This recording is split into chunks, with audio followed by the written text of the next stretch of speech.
Thank you very, very much. Good afternoon, and thank you for joining us today as we begin writing a new chapter in the storied history of LSU Tigers baseball.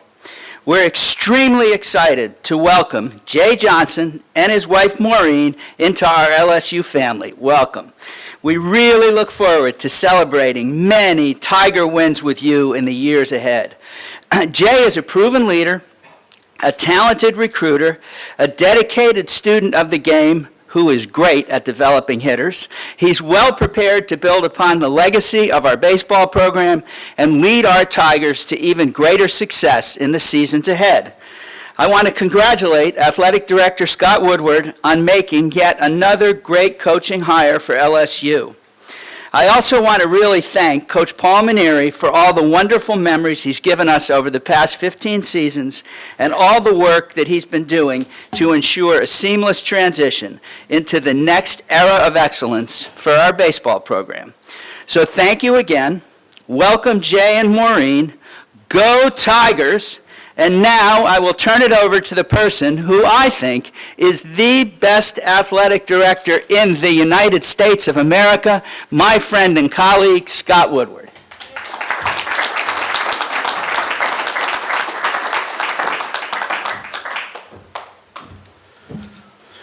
Thank you, President Galligan. That's too kind of you. Good afternoon, everyone.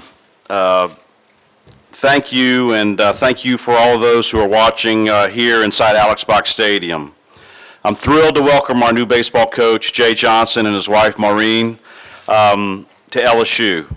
I can't think of a better place for this introduction than the Champions Club, because that is the legacy Coach Bertman built. The legacy Coach Manieri continued, and the legacy Coach Johnson inherits today. It is a legacy that I'm certain Jay will continue to build upon and build upon quickly, because everywhere he goes, he wins immediately. At the University of Nevada, he inherited a team 14 games back in the conference standings and turned them into the Mountain West champions in 2 seasons.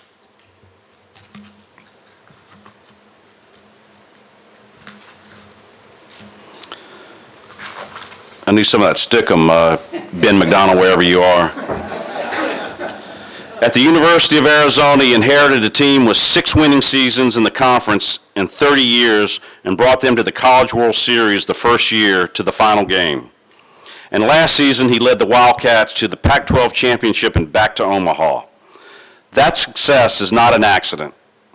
It is the product of the most prepared coach in college baseball. Jay's teams aren't just prepared, they produce too.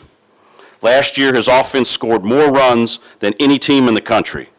The last 2 seasons, his teams led the Pac-12 in runs, hits, walks on base percentage, slugging percentage, and batting average. Needless to say, that's the kind of offense we're looking towards and looking forward to. I know these stats will be music to the ears of those LSU fans who remember fondly Coach Bertman, the Gorilla Ball days. Eddie Furnace, wherever you are, we love you, babe. We have fond memories of that. Coach Bertman is the man who established an unprecedented legacy of excellence for LSU baseball, and Coach Manieri carried it forward for 15 seasons. So when Paul announced his retirement 1 month ago today, I had a clear picture of the qualities I wanted in the next head coach of the premier baseball program in the country, and football. I wanted to hire a teacher, someone who was passionate about our student athletes and their success on the field, in the classroom, and in the community. That's Jay Johnson. I wanted to hire a winner, someone who had proven he knew how to build championship programs and bring them to Omaha. That's Jay Johnson. Most of all, I wanted to hire someone who was ready for this moment, ready for the expectations, ready to win championships. And there's nobody in the world who is more ready for this job than Jay Johnson, because he's been preparing for this moment for his entire life. It is now my pleasure to introduce to you the 26th head baseball coach of the LSU Fighting Tigers, Jay Johnson.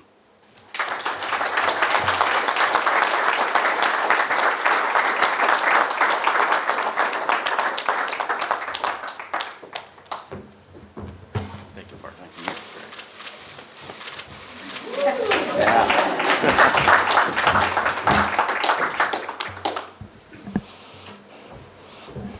don't think I can do it as well as Coach O, but go Tigers. Let's go. Start this thing off right. That was the only thing that we need to say to start this thing off. I'm honored to be here.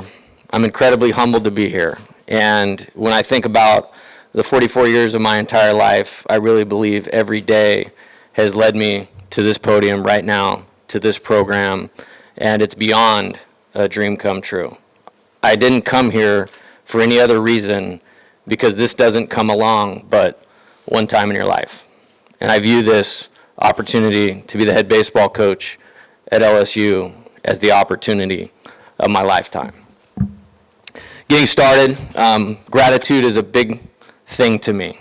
You don't get to a moment like this without the help of really, really influential and important people. So, President Galligan, I haven't got a chance to meet you yet until we shook hands right there, but I'm very honored to meet you. I'm honored to have this opportunity that you ultimately signed off on with the advisement of Scott and the athletic department and these two great Hall of Fame coaches, so thank you. Scott, Stephanie, Dan, Verge, thank you. I'm honored to be here, and I really, really respect and appreciate how you guys approached me through this entire time. And there's nothing I want to do more than to give you exactly what you want and want to see just right over there on that field. And I'm going to do everything in my power to do that, to make you guys, the state of Louisiana, LSU, the Baton Rouge community incredibly proud. That is my mission, and that's what we have started working on a couple days ago. These two guys right here, Coach Burtman, Coach Maneri. Start with Coach Burtman. Got a great story about Coach Burtman. I didn't get a chance to meet him until last night, but I was a very young coach, like 24 years old, 23 years old, coaching like Connie Mack baseball. And I had no idea what I was doing at that point in time. So who's the best in the country at what I want to do? It was Skip Burtman. So I bought his videotape. So you made some money off me a long time ago, Coach. It was called How to Win the Big One. I can't tell you how influential that was in my development as a coach. And I have a great story about this too. This is coaching 16 to 18-year-old boys and your speeches and your motivational sheets and all of these things that you utilized to motivate your players to do amazing things. 5 national championships in a 10-year period is legendary. I look at this man and I see the John Wooden of college baseball. This is the greatest college baseball coach of my entire lifetime. So, Coach, we didn't meet till yesterday. We didn't talk on the phone until a couple days ago, but you've been influencing me for a very long time. And I want to say thank you for that. I'm not standing here today if it's not for that right there, because winning is about people and getting people to do things that they didn't think were possible.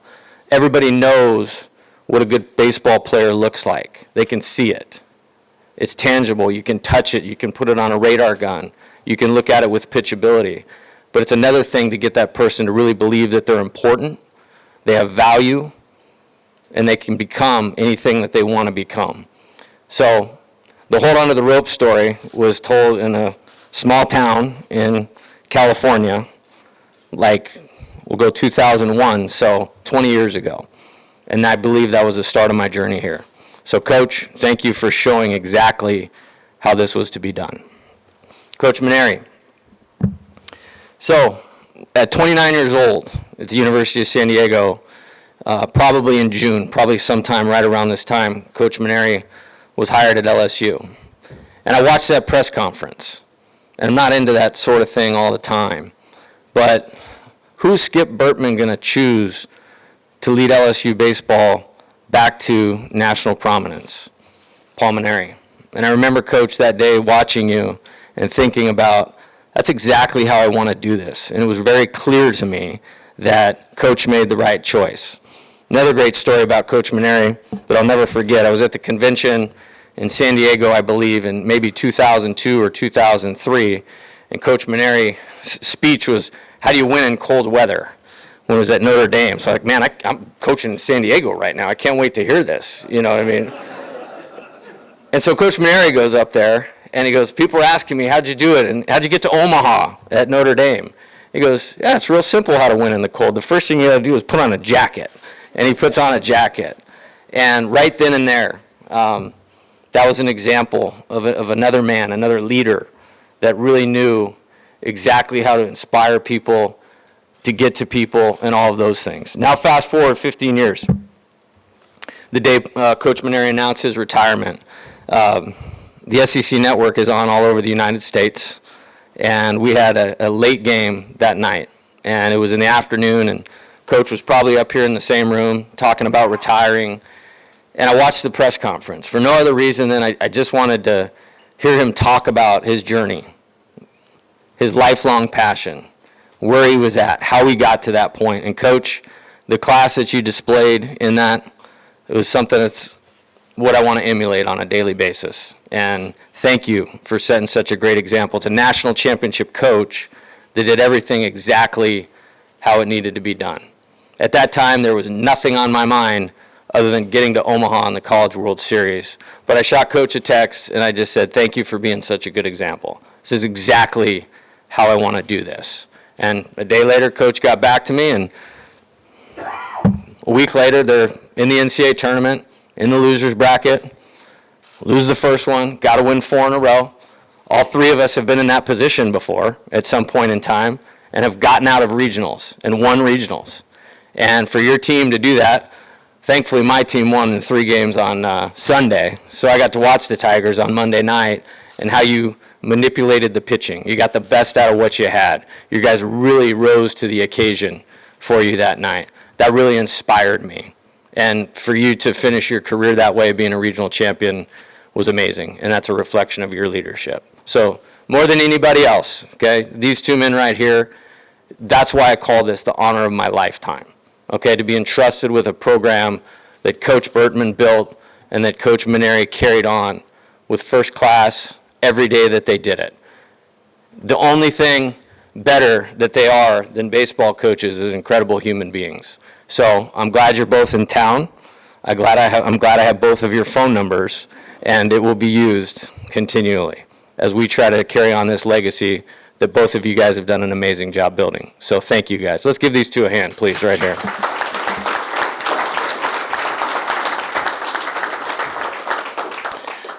So I've gotten a lot of questions about why here and why now. I think I just explained that relative to the coaches.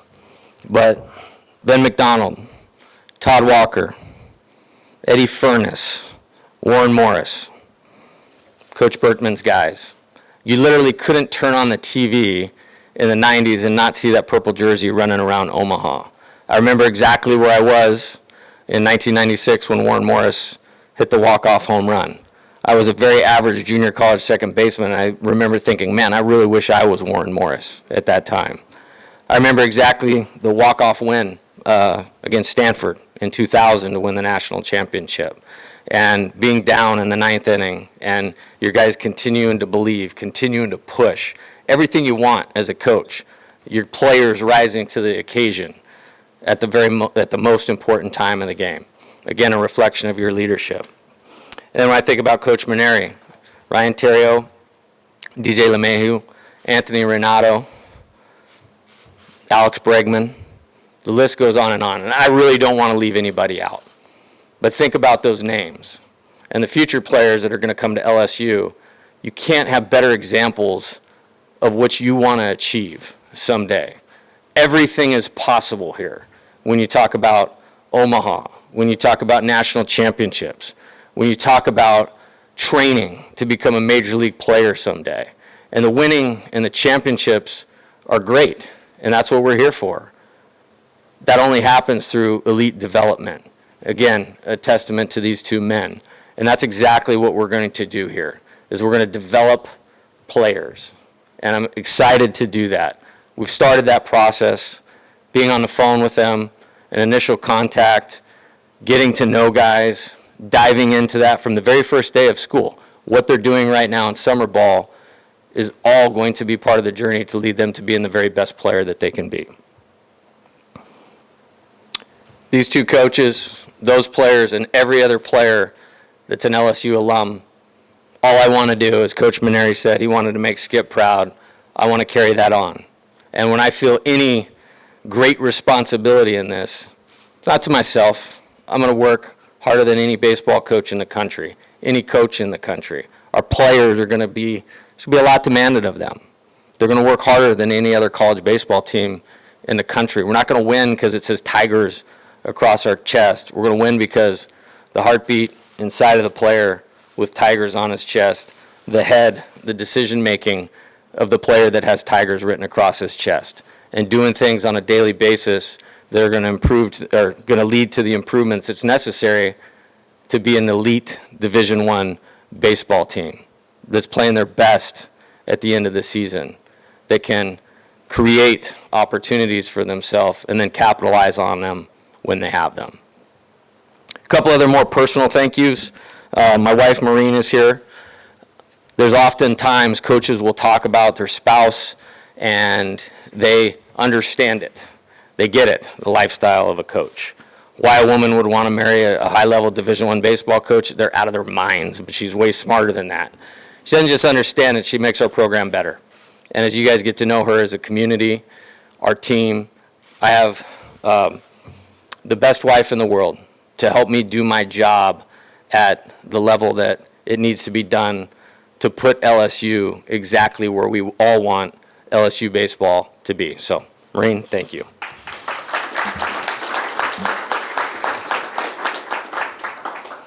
I've had three great coaches and mentors in my life. Their names you don't know, but I would not be standing here at this podium, at this press conference, at Louisiana State University without them. The first one's my dad. I was very lucky to get an early start on what is a coach, what is a great coach. And so my dad, you know, from the time I was this big, the expectations were high relative to work ethic, relative to what was required to be the best. He was a football and a track coach, and to give you some perspective on it, he did not lose a track meet for literally a 10-year period. And then all of those guys made for a pretty good football team as well. So I grew up at 7, 8, 9 years old watching game tape. And I don't know if Coach O's here, but if you need any help with the wing tee offense or goal line package or those types of things, I love football. So go Tigers, and I can't wait to be part of those games in the fall. But my dad showed me exactly how to do this thing, held a high standard.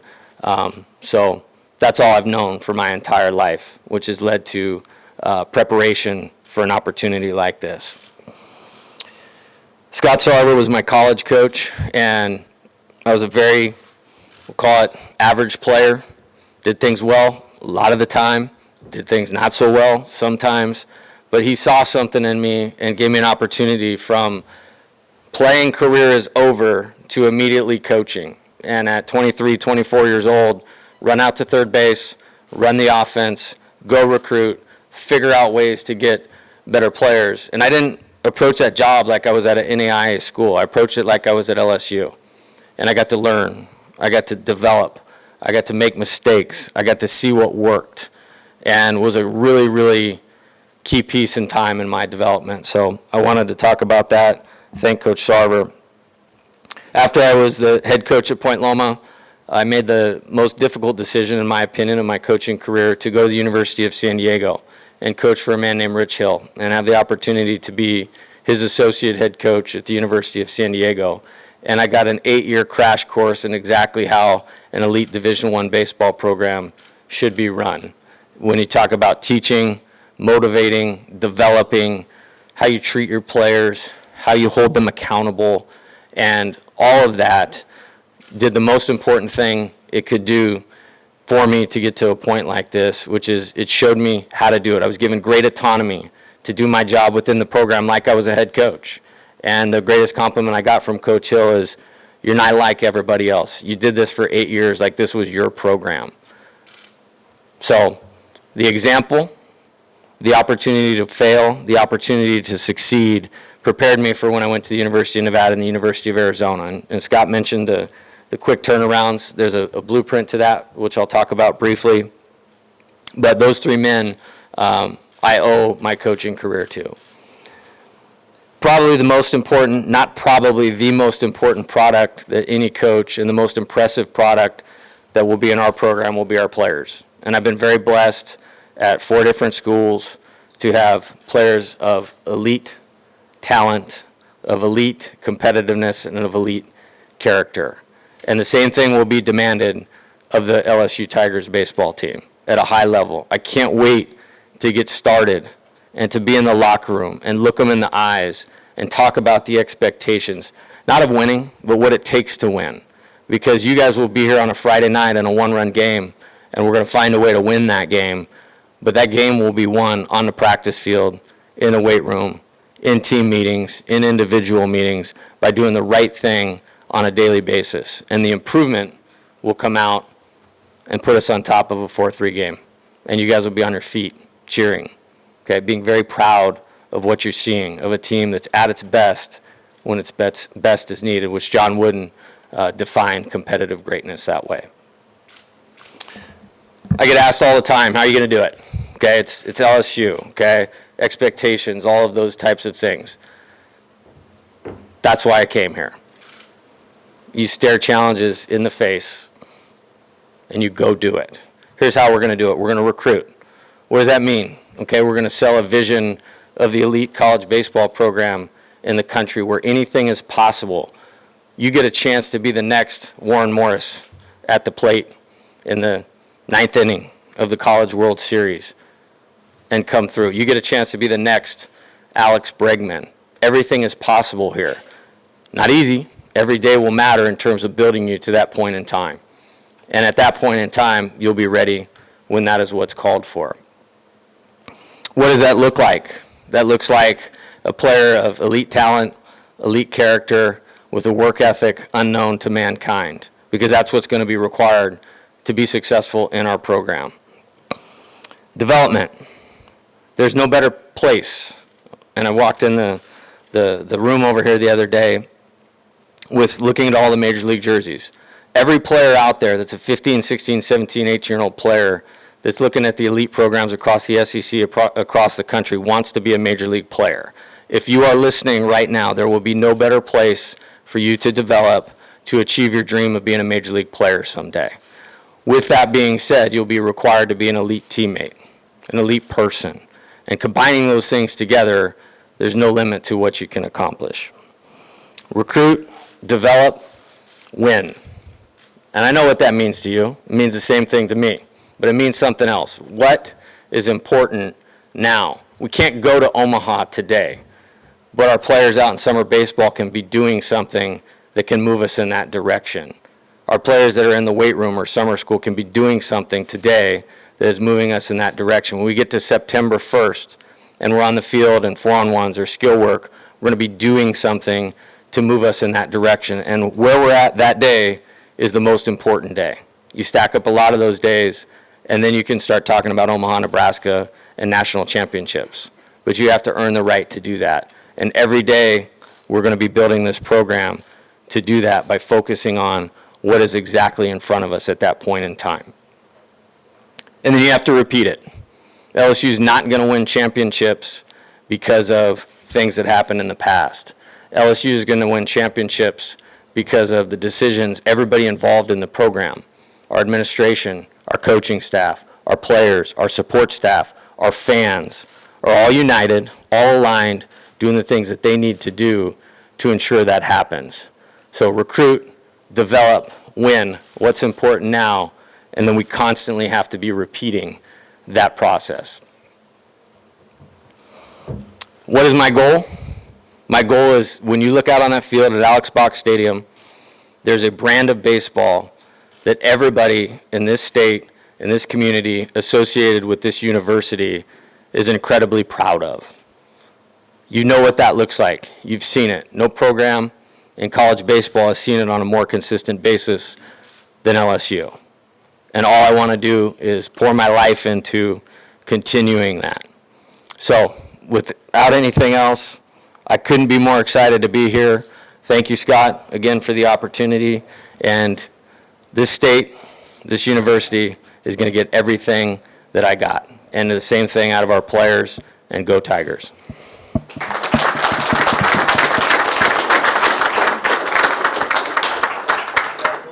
Questions now, if you can signal.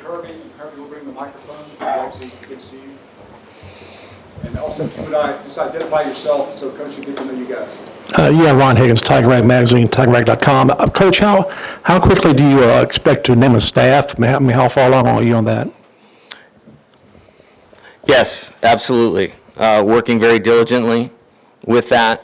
I will not sacrifice time to make sure we have the right people.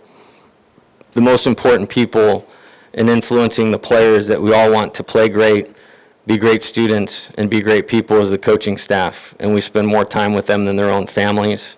So I'm working diligently. I'm talking to a lot of people.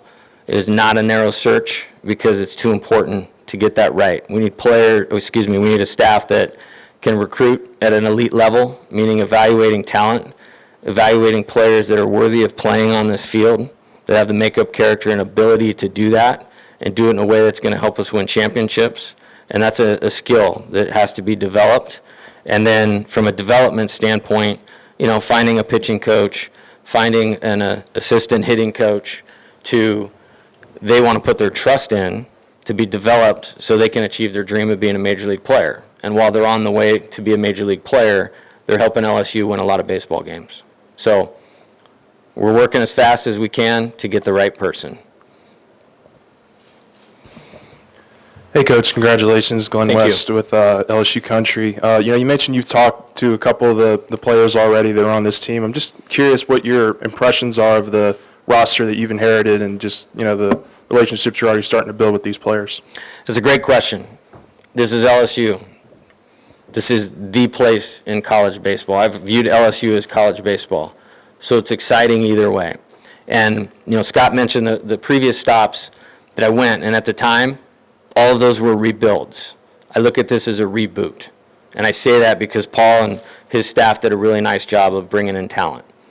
And I think it's talent that we're going to work hard to try to help them to play as good as they can. So I'm excited about that. I've watched some video over the past week or 5 days, whatever it's been, and we're starting a process of communicating some things with those players that we want them to do better and give them a blueprint to improve and to get better at. And so it starts there, and the only way you start to do that is by building trust, developing relationships, and if you're going to win and win quickly, you need immediate buy-in. So we've started that process, and if I'd be lying if I said, hey, I know I have trust of every player in that locker room. I don't, because I've only looked one of them in the eye face-to-face at this point in time. But I can't wait to do that, because if we can build that, then there's talent, and then now that talent becomes usable skill. And I think there is talent that if we can just get the usable skill to be a little bit better, then they can really be successful. Hey, Joe, Wilson Alexander from The Advocate. Congratulations. Thank you. You obviously watched LSU for a long time and viewed it as one of the best jobs in college baseball, but you're a West Coast lifer. I mean, when it came to this decision, when Scott, offered you the job, how difficult was it for you to leave that area of the country and come to a place that you might not be familiar with? Great question. I'll use the word difficulty. The difficulty is in relationships with players. That's what matters to me. And so I left a team that accomplished a lot of things. And they did it with, as I said, great fundamentals, a competitive attitude, and were great people and character. So the difficulty was leaving that team. And that's exactly why, I feel like I'm right for a place like this, because I do invest in the players and I do invest in the relationships. I invest in their process to be good. That's the only difficulty. The rest of it is, let's go. And there was probably one place in the country that it was a let's go attitude. We're standing here right now. So in that degree, it was not difficult at all. Jay, Scott Ravelli, also from The Advocate. Welcome. I read that when you were at Point Loma, you wrote down the goal of getting to Idaho for the Junior College World Series and also Omaha someday. How did you figure you would get to this point? And you were at a program that it has a great tradition, Arizona. How did you get to this point and figure this would be the ultimate point for you in your career? I'm going to use your word. I just view this as the ultimate. And you can thank these two men right there for that. And, it was a great place that I was at. and what made it great was the people. But this is the opportunity of my lifetime. And a lot of people will look at it and go, wait, why'd you do that? I mean, what are you doing? You are a West Coast guy. That's comfortable. That's not what I'm about. You stare down the challenge of that. You figure out how to put the pieces in place to be successful, and then we're going for it. I've been going for it for 3 or 4 days now. The press conference almost feels late. Like I'm knee deep into this thing, and there's no other way I would have it. So I think it's more excitement and the challenge than anything else, because these two men did a heck of a job and left as good a legacy as you possibly can. And so what an opportunity to have a chance to contribute to that. Hey, Coach. Michael Cobble, WBRZ TV here in Baton Rouge. You may have just addressed it, but the challenge, and you said staring it in the face a couple of times. You came from a program that had a nice tradition. It's a voracious fan base here. How have you adjusted your game, I guess, to be the encompassing total coach that is required of a premier job like this? That's a great question. And you mentioned the fan base. That's another reason I wanted to come. I want passionate people that want to achieve elite things around me. And so when I mention our team, the fans are a part of that. And so with that being said, we're going to take the best parts of that. There's only a handful of programs around the country that you can count where this many people show up at a college baseball game. And what I want to do, what I think is important that we do, is create the best home field advantage in college baseball, and I've heard that's what we have here. And then put a product on the field that they're extremely proud of, that when the Tigers show up, they know what they're going to get. They can't wait to get to the ballpark, after a long day of work. And they can't wait to high-five the players, down the line after a big win. And they can't wait to send their kids to baseball camp because they feel like they're a part of this thing. So for me, I only see that as a positive.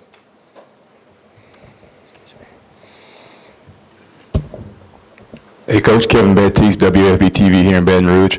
With all the success you had recruiting out on the West Coast, how do you translate that here in the South where the competition is a little more fierce in the SEC? Awareness. So we just got done playing Vanderbilt in the College World Series. We just got done playing Ole Miss in the Super Regional. And both of those teams had a significant amount of players from the West Coast that were key players at key positions. So I can add to that. That's something that we can bring to LSU.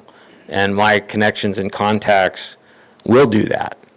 With that being said, I'm working on a well-rounded staff, that can cut into, the recruiting at other places, that can be as fierce, as competitive, as you said, to not just win recruiting battles because of our logo or because of our resources, but because they know what they're going to get when they come play in our program. And so by putting it together that way, I think it gives us a great chance with all the things that we have to put us right where we all want to be.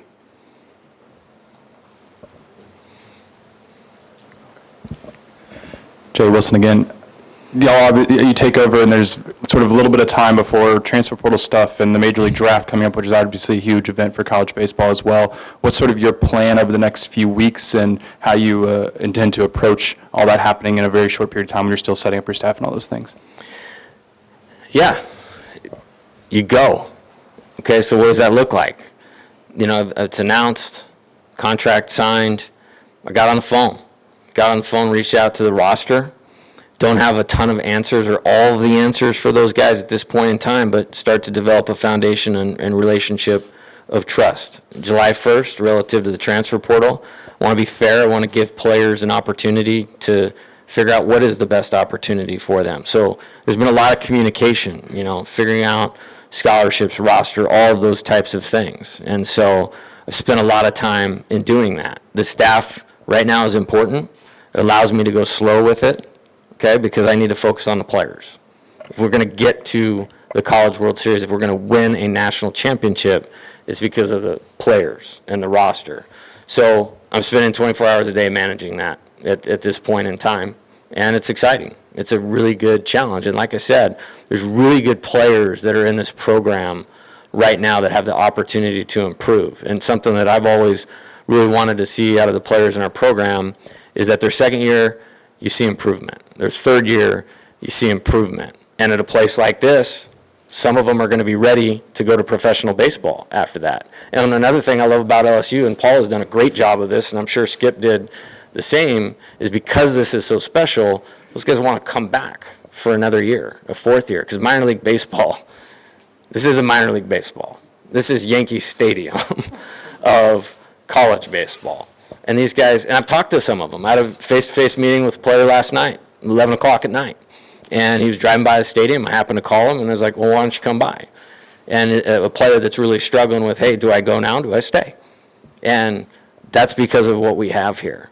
And then we started talking about the things that we could potentially do to help him create value for himself, and not just sign a pro contract, but be ready, really be ready when he goes and achieves that dream. So there's a lot of moving pieces to that, because you're only allowed to have so many players, give so many scholarships, and put together the right team. So we're working through that, and then we'll get to staffing, and then we'll have a really good plan in place once all the hay's in the barn. We know what the roster looks like exactly, and then we're going to go to work. Hi, Jeff Nowak, WWO Radio. Obviously, we're a little early on for technical decisions and stuff like that, but for example, whether you plan to coach from the dugout or as a base coach, how many of those kind of decisions have you made? And if not, when and how do they get made? Yeah, I will coach from the dugout most likely. I've coached third base every year of my career until this year. And then 3 games into the season, I made the decision to move in the dugout because that was best for that team. And I think that's where I would lean right now, but that'll also be dictated by the personnel on the coaching staff and putting those guys in the best position to positively affect the players on game day. So haven't made it, but that would be what I would lean towards. Hire a hitting coach or assistant hitting coach with me that is really good at what they do in one-on-one work with the players. Hire a pitching coach that has a significant experience at this level and has experience at a level that, these players want to go, one or the other. And so you'd be really impressed at the amount of coaching talent that wants to come to LSU. I've had a lot of new best friends over the past 5 days. Is it Oroville? Oroville. Oroville. Yes. I get a big grinder vibe from you, that you really just like to get after it, nonstop. Is that accurate? Is that what you were speaking about when you talked about your father? Is that kind of what you got growing up in Oroville? Very blue-collar place, for sure. But I was a 5'7", 165-pound running back that thought I was going to win the Heisman Trophy someday. So then I realized that wasn't going to be done on talent alone, and so that's just who I am. And it's what's required to win at a place like this. It's a beautiful place. I mean, you can really catch your eye, and we're going to really use that in recruiting. And it matters to young people nowadays. And then when we step out on that field, I want it to be a completely different attitude. And with that, it's great fundamentals, highest level of competitiveness, and what that means is no program can value winning and what it takes to win more than the LSU Tigers. And that doing that with the right mindset, with the right players, now you can start accomplishing the things that everybody wants to accomplish. But it does not happen unless those things are in place. And so, yeah, that's where I came from. I watched your series against Ole Miss. I don't know what's in the Francona Center, but the assets that you have available now, the tops, the physical assets you have here, was that intriguing? Was that enticing about coming and being a part of this program? Yes, absolutely. And with that being said, recruiting, when I walked through that blueprint of recruiting, developing, focusing on what's important now, and then repeating that, the development part is the most important part of that. If you have the right people in your organization, So the things that we have available to us to put the right people in our organization are very enticing, and it's very exciting, and it's shaping how I want to go about putting our staff together, relative to when you're at an NAIA school, when you're at 2 mid-major programs, you really got to learn how to sell. You really got to learn how to sell. and make the player understand why they need to play for your program. And then getting a chance to move to Arizona, a little better, a little better. But, I mean, they were in 8th place for a couple years in a row. And we needed to get players, and it wasn't the first choice for players in the Pac-12. So that happened as well. Then you start to have success. You go to Omaha, you're a base hit away from winning a national championship. Now it starts to become a little more enticing.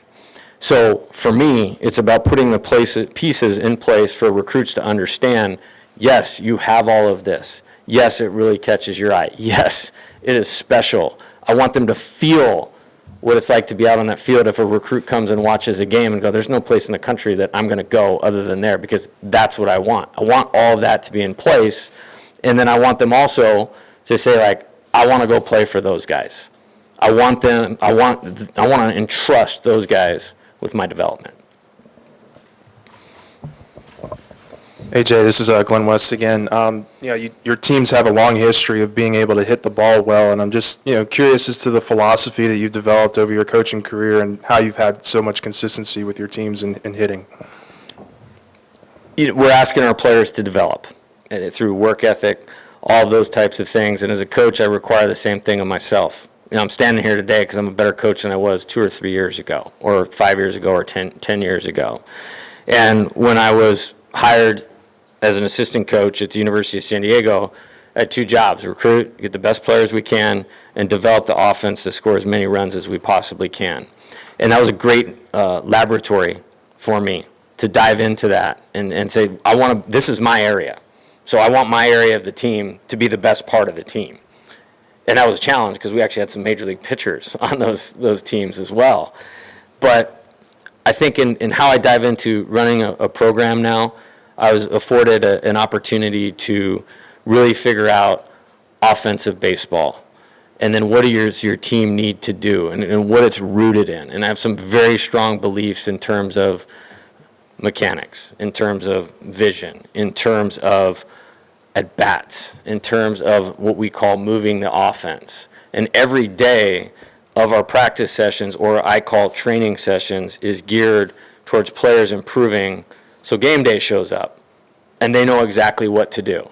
And then our staff is putting them in position to know exactly what's happening, how it's going to happen, and what's going to be required of them to execute, to move the offense, to score runs. And every team's different.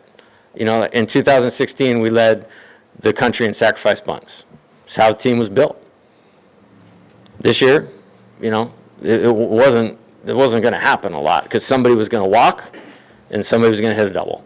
And that's what I think we can do here and incorporate a little bit of everything. And ultimately, I want teams to hate to play us. And I think we accomplished that, the last couple offensive teams that we had, and that's what I want to do at LSU.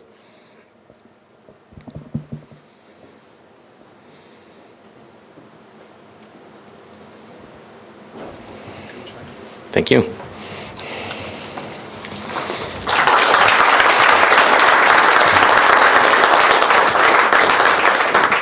All right, thanks so much, Coach Johnson, and to Scott Woodward and to President Galligan for being with us this afternoon.